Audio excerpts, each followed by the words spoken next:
مساكم بالخير من جد 24 دقيقة بعد الستة. مرحبا بكل متتبعي إذاعة قفصة. قلت لكم عندكم ما تسمعوا عنا باش نحكوا تو على مبادرة مزيانة هي في نسختها الخامسة، لكن في كل عام يختاروا شعار معين يخدموا عليه.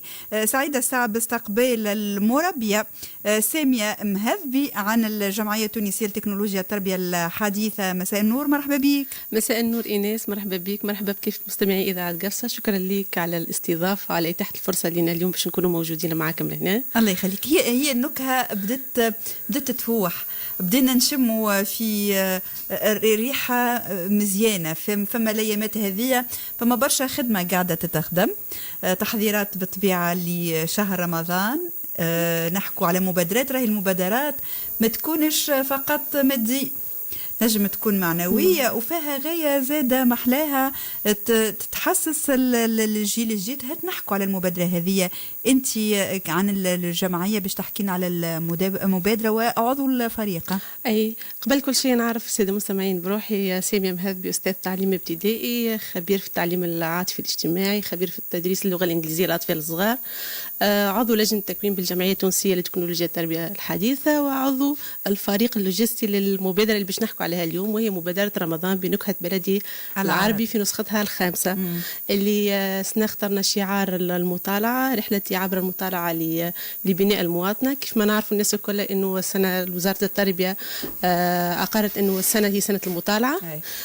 من هنا خذينا الفكرة وباش نربطوا بين زوز مفاهيم، مفهوم المطالعة ومفهوم المواطنة، على خاطر احنا التوا الفئة المستهدفة من المبادرة هذه هي الأطفال الصغار، باش ندربوهم على كيفاش تعزيز روح المواطنة، تعزيز روح الاعتزاز بالهوية العربية الإسلامية، خاصة إنها مربوطة بشهر رمضان الكريم إن شاء الله.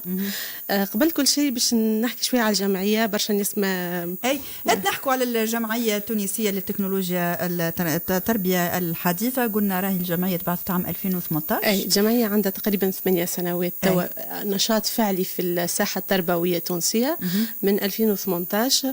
عندها عديد من المبادرات الوطنية والعربية. باش نحكي نختصر شوية، هي المبادرات باش نحكي على 2025 اللي هي أقرب سنة.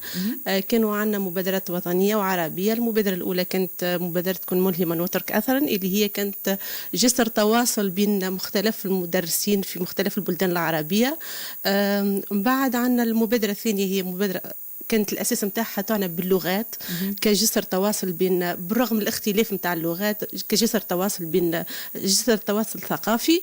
المبادرات هذوما أمنها مع عديد من المدربين والخبراء في التربية من جميع الدول العربية. كان عندنا من لبنان، من الإمارات العربية المتحدة، من الكويت، من البحرين، من مصر، ليبيا، تونس. وعندنا عديد الملتقيات الوطنية والجهوية المحلية. كنا متواجدين تقريبا في برشا ولايات في الجمهورية التونسية، سوسة، المهدية، الحمامات، تونس الكبرى، صفاقس، سيدي بوزيد، عديد من الولايات الأخرى. وعندنا المبادرة هذه مبادرة رمضان بنكهة بلد العربي، اللي تم الإعلان عن النسخة الخامسة عليها منذ أسبوع تقريبا. المبادرة هذه للي يسمع فينا، رمضان بنكهة بلد العربي في النسخة الخامسة. قلنا العمل كان كل مرة شعار. نختاروا شعار أثناء قلنا باش نركزوا على المطالعة. المطالعة دورها معنا في المبادرة هذه كيفاش باش تكون، يعني الطريقة كيفاش باش ينجموا يشاركوا صغيرات، وقلنا الأقل من 16 سنة. أي باش تكون الفئة المستهدفة هي بين 5 ل 14 سنة في بعض المسابقات. وعنا مسابقة أخرى باش تكون من 10 ل 16 سنة. المسابقات هما في شكل شنو؟ في شكل شنو؟ باش نحكوا على المسابقات توا باش ننطلقوا هنا، باش تكون الانطلاق نتاعنا القصة والكتاب.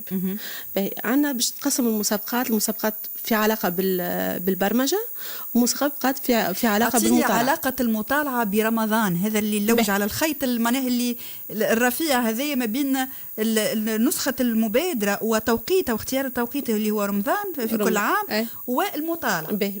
باش نحكي على المسابقات مسابقة وكل مسابقه شنو علاقتها بشهر رمضان الكريم ان شاء الله. باهي عندنا المسابقات اللي في علاقه بالمطالعه كما مسابقه الحكواتي. احنا نعرفوا الحكواتي كان مربوط قبل بشهر رمضان الكريم. خدينا فكره الحكواتي صغير هنا باش يقرا قصه باش يقدمها في شكل باسلوب الحكواتي في فيديو مدته ما تفوتش 10 دقائق ان شاء الله باش تكون. باش يلبس الزي نتاع الحكواتي، باش ياخذ السين نتاع الحكواتي وباش يحكي القصه هذه. يعني اختيار القصه حره، ما فماش حر بالضبط. باش يكون في اسلوب الحكواتي. والحكواتي احنا تربطت قبل بشهر رمضان الكريم. عندنا المسابقه الثانيه هي مسابقه الروبورتاج باش ناخذوا تحت شعار سلوك غير قصه غيرت سلوكي. الروبورتاج هذايا باش يوثق فيه صغير يوم من ايام رمضان وكيفاش وظف السلوك هذيك اللي خذيه من القصه هذيك في اليوم هذاك من شهر رمضان الكريم. باش تكون في شكل مقطع فيديو مدته ان شاء الله باش تكون تقريبا 5 دقائق. الفئه المستهدفه كذلك من 5 ل 14 سنه. وعندنا التظاهرات الاخرى اللي تكون تظاهرة في مكتبتي، وهنا ما هيش باش تقتصر فقط على المؤسسات التربوية، باش نحكوا على دور ثقافة على المكتبات العمومية ونوادي المطالعة أيضا، باش ننشطوا يوم رمضاني قرائي متاع مطالعة باش يكون باش يكون هنا في شكل منشور تنشروا النادي والا المكتبة العمومية والا المؤسسة التربوية باش تنشروا في الصفحة الرسمية نتاعها، ومن بعد باش تكون باش يتم التقييم. وسنا ولا يشمل دور المكتبات ونوادي المطالعة. قبل كنا تقتصر فقط على المؤسسات التربوية الخاصة والعمومية الزوز. سنا دخلنا فيهم خاصة في المسابقة نتاع التظاهرة في مكتبتي، باش دخلنا فيهم نوادي الثقافة، دور ثقافة، المكتبات العمومية، ودخلنا فيهم. فما شروط للمشاركة؟ لا، فما شروط للمشاركه بالطبيعه. هو الشروط العمل كيفاش باش يكون، مش شروط المشاركه باش تكون حددنا فقط العمر من 5 ل 14 سنه ولا من 10 ل 16 سنه. بقينا فما استماره نقصد مثلا لتعميرها، فما اجال للمشاركه، مش مثلا هكا يبقى يحكي عليهم في الاخر هذوما كيفاش باش تتم المشاركه بالضبط. جست فقط نواصل نحكي على المسابقات. بعد عندنا مسابقه ثانيه اللي هي باش تكون ومضة تحسيسية بعنوان رمضان بلا تنمر. هنا خذينا باش نوعيو صغار بخطورة آفة التنمر في الوسط التربوي، وخاصة الوسط التربوي والوسط الرقمي الزوز.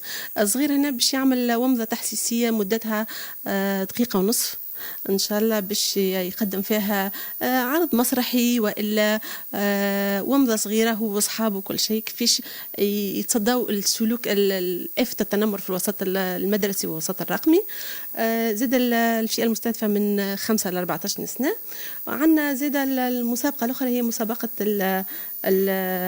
البرمجة، هنا من الورق إلى الواقع، باش نحاولوا الصغار هنا باش يكونوا مطالبين بتحويل مجموعة من القصص والكتب اللي قراوها، قصة وإلا كتاب، وباش يحولها إلى كتاب ناطق باستعمال البرمجيات التربوية كما سكراتش وجينيرال مونس.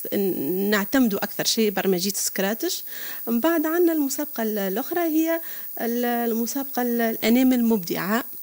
الأنامل المبدعة هي في شكل عمل يدوي حرفي صغير باش يقرأ قصة، باش ياخذ شخصية، ياخذ عبرة، ياخذ فقرة من القصة هذه عجبته، باش يجسدها في عمل مشروع حرفي يدوي.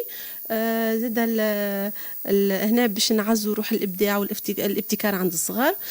كما نعرفوا ان احنا الصغار راهم عندهم طاقات وعندهم افكار، وديما يخرجوا.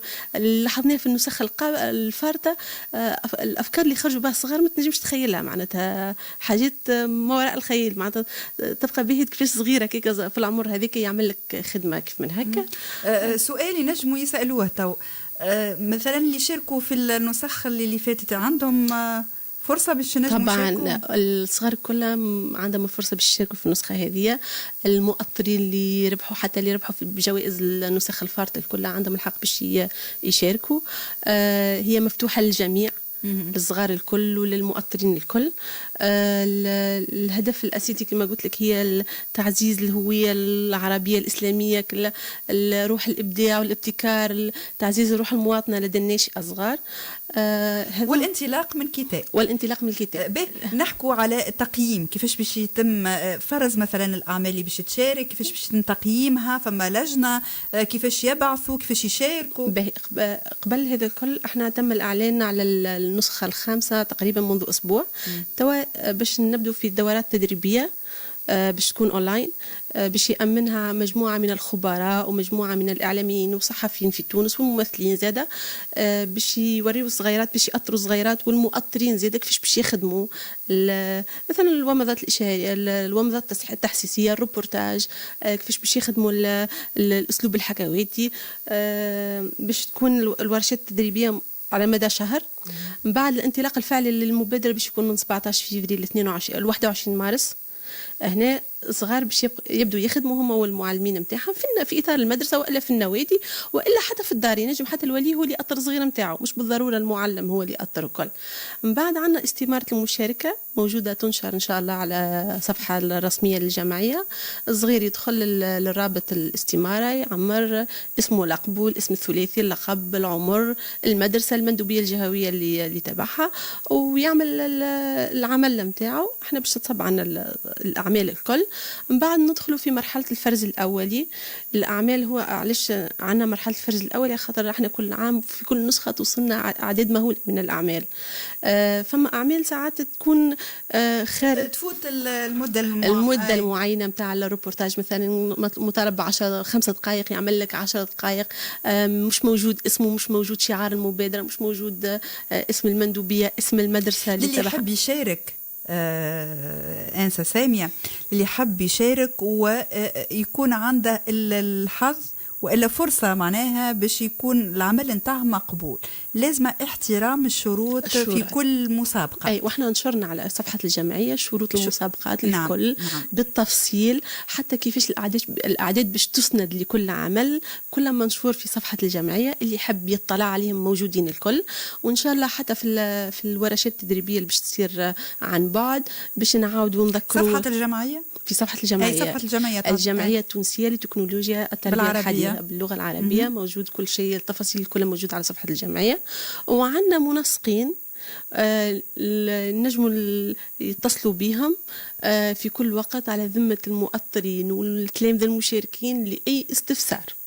لأي استفسار. عندنا تقريبا في ولاية الجمهورية كلنا عندنا منسقين للمبادرة هذه. بعد مرحلة الفرز الأولي باش تصير مرحلة التقييم، اللي هي الأعمال اللي تمشت مع شروط ومعايير المسابقة باش تتعدى مرحلة التقييم. مرحلة التقييم هذه باش تكون عندنا لجان تقييم اللي هم أسماء معروفة في تونس الحقيقة، مش باش برشا عباد معروفين خبراء في كل مسابقة، في البرمجة، في يعني الجمعية تخدم على النوعية. اليوم معناها مثلا كي نحكوا على لجنة راهي باش تكون لجنة من خيرة يعني في المجال هذاك، في المسابقة لجان محايدة مختصة ومحايدة، مش باش تكون من الجمعية، باش تكون لجان محايدة. من بعد باش في جوان إن شاء الله باش يتم الإعلان الرسمي عن النتائج. وفي شهر جويلة باش يكون حفل التكريم الصغيرات، باش يكون عندنا جوائز قيمة إن شاء الله. عندنا كما قلت لك لوحات رقمية، شهايد، دي تروفي، عندهم اشتراكات في منصات تدريس عن بعد مجانية إن شاء الله. جوائز مهمة بالنسبة للصغيرات. وأنا نحكي اليوم تم التأشير الرسمي من وزارة التربية على المبادرة. مشكورة وزارة التربية على التعاون متاعنا، وهي ديما يتم خاصة مبادرة رمضان بنكتة البريد العربي ديما يتم بالتنسيق مع وزارة التربية. خاطر كما تعرف هي باش تكون للمؤسسات التربوية ديما التنسيق باش يكون مع وزارة التربية إن شاء الله. نعم. حبيت نخلي لك كلمة. أنت ما شاء الله معناها كل شيء قلتيه للناس اللي تحب تشارك وعندها الفكرة وتبخل. هاو فما برشا عباد راهو تكون عندها الهواية وما عندهاش الانيشياتيف، ما عندهاش المبادرة، تقول لك زعما نشارك، زعما أكل يبقوا مترددين. هنا شنو نقولون؟ سواء معناها راهو حتى من المؤطرين مثلا، المربين اللي باش يحضروا، اللي شادين النوادي معناها مؤطرين في النوادي وغيره، شنو نجموا نقولوا لهم؟ هي الدعوة مفتوحة للجميع باش يشاركوا في التظاهرة هذه. المساج باش نوصلوا قلت لي عم نول قفصة معناها النسخة الفارطة كانت قفصة المرتبة الأولى، خذت نصيب الأسد في الجوائز، خذت 3 جوائز لأحسن إشراف. خذينا الجائزة الأولى في أكثر الأعمال عن نطاق المندوبيات. عندنا 2 مدارس التوجه، مدرسة الجديدة زانوش ومدرسة ليلى. عندنا برشا صغيرات التوجه بجوائز قيمة. من هنا نقول لك الدعوة مفتوحة للجميع باش يكونوا متواجدين وباش يشاركوا في التظاهرة هذه. دعوة للمؤطرين والمعلمين لوجوا في الصغيرات ولوجوا في القسم، راهي فما طاقات ما تتخيلش شنو تنجم يخرج منها من الصغار هذوما. احنا الهدف نتاعنا الاول والاخير هو الصغير. لازمنا كيفاش نخرجوا روح الابداع والابتكار. ساعه على ساعه تبدا تقري في الصغير تشوف فيه يخدم حاجه ولا يرسم حاجه هكا، ما تحسبش روحك ركز فيها. ارجع شوف الصغير، راهم الصغار عندهم بوتنسيال، عندهم ما يقولوا في رواحهم. دعوه للجميع باش يشاركوا. كما قلت لك احنا على ذمة الناس الكل اللي يحب اي استفسار. عنا منسقين في ولاياتنا، ولايات الجمهورية الكل. عنا منسق في ولاية قفصة، عنا منسقين في ولاية تونس الكبرى، في سوسة، في المهدية، في البلايص الكل. اللي يحب على اي استفسار ينجم يتصل بهم. صفحة الجمعية على ذمة الناس الكل. اي استفسار على بريد الصفحة تبعثوا نجاوبكم بالوقت. ان شاء الله الدورات التكوينية باش يتم على الاعلان على كل دورة ان شاء الله. الورشات باش يكون على صفحة الجمعية بالتواريخ، شكون باش يكون حاضر فيها.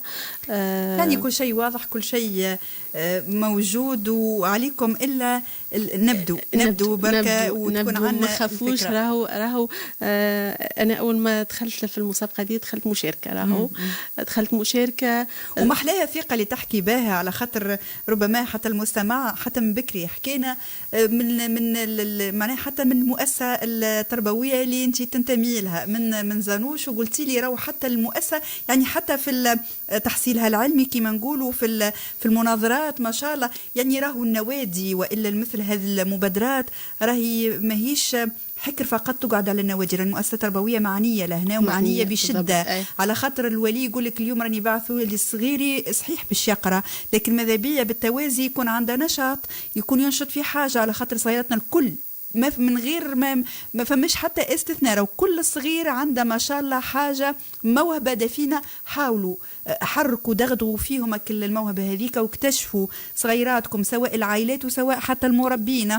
يعني ما نقتصروش فقط على التحصيل العلمي. يعني حاجتنا نبنوا تصغير مواطن متوازنه زاده، حتى من خلال محصل علميا معناها ما شاء الله يكون في مستوى باهي، ويكون عنده كذلك هواية زادة مصقولة، ويكون عنده حلم، على خاطر الصغير من غير حلم راهو ماشي يقرا ويجي من القرايه وجاب معدل وكهو. حاجه اخرى نحب نحكي فيها على المبادره هذه بالذات. المبادره هذه راهي متوجه بجائزه مؤسسه الامير محمد بن فهد العالميه كافضل عمل تطوعي عربي. الجمعيه مش تخدم كان على نطاق وطني، نطاق عربي. عندنا منسقين في الدول العربيه، عندنا مدربين من الدول العربيه منخرطين في الجمعيه. راهو كي نحكي على مبادره رمضان بنكهه البلد العربي ماهيش مقتصره كان على التلامذه الموجودين في تونس. راهو كل عام عندنا متوجين من ابناء الجاليه التونسيه المقيمه بالخارج. عندنا كل عام 3 4 5 متوجين من قطر، من السعوديه، من تلامذه توانسه يقروا غادي، وكل تقريبا في كل نسخه عندنا متوجين من تلامذه. امنوا بالطاقه اللي عندكم وان شاء الله ديما موفقين. شكرا ليك سعدت بالحق معناها بالتعرف عليك وعلى المبادرة الجميلة، المبادرة نتمنى لها كل التوفيق. النتائج نتاعها صحيح باش تجي يمكن في جويليا ان شاء الله، في جوان النتائج، والحفل توزيع الجوائز باش يكون في جويليا ان شاء الله. لكن العمل الكل طيلة شهر رمضان يستغلوا الوقت. رمضان يجي سنة فيه امتحانات وفيه عطلة زادة، نستغلوا الوقت هذاك لصغيراتنا ونستغلوا النوادي. والإعلان كان مبكر شوية قبل رمضان خاطر حبينا يستغلوا الوقت توا يحضروا باش باش خاطر هي مش باش تشد برشا وقت، باش يعرفوا تقسيم حتى يقسموا يعرفوا كيفاش ينظموا رواحهم وكل شيء. الشكر موصول للناس الكل، شكرا لكم انتم، شكر اذاعه قفصه ديما توقف في نشاطات الجمعيه التونسيه للتكنولوجيا التربويه الحديثه. مرحبا بكم، احنا نفرحوا برشا وين ما يكون عندنا جديد في مختلف الجمعيات.